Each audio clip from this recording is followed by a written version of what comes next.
Shabbat Shalom.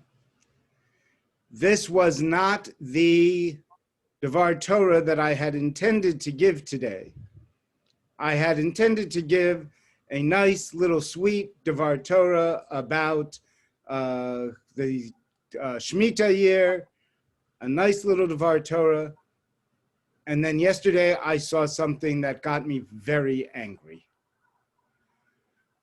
Right before Shabbos, I checked my computer for one last time before I lit candles. And I saw the most disgusting, horrific, anti-Israel meme I have ever seen in my life. And I thought, this is a Shabbat to talk about that, because what are we reading in our portion? We're reading about how we take care of the land. And the land is specifically the land of Israel.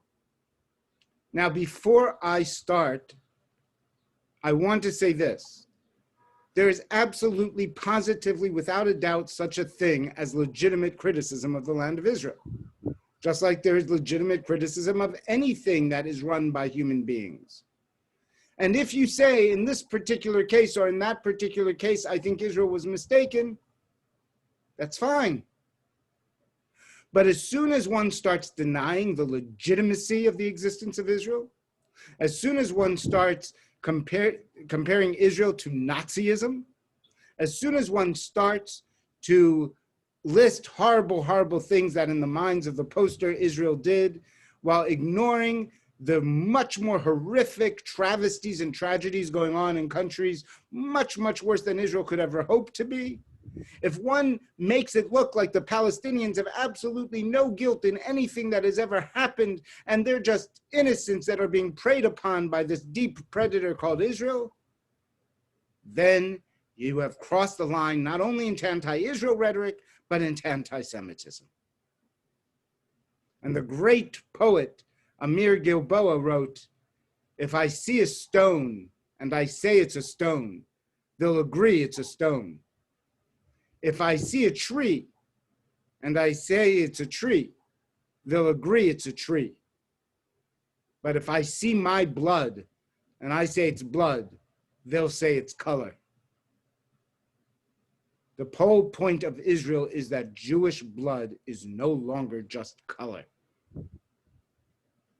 And it is not enough to just be pro-Israel. We must all be actively anti-Israel. When we see something that is anti-Israel, we need to call it out.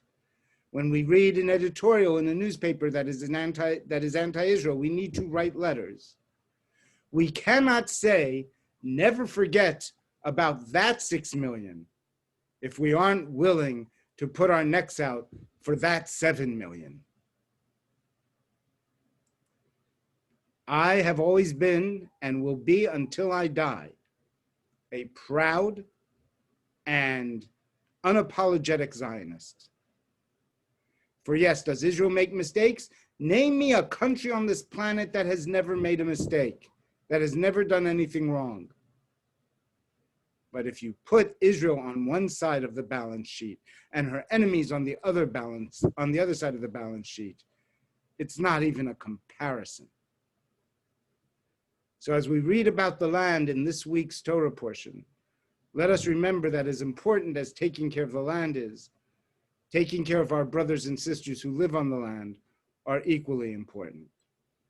Shabbat Shalom.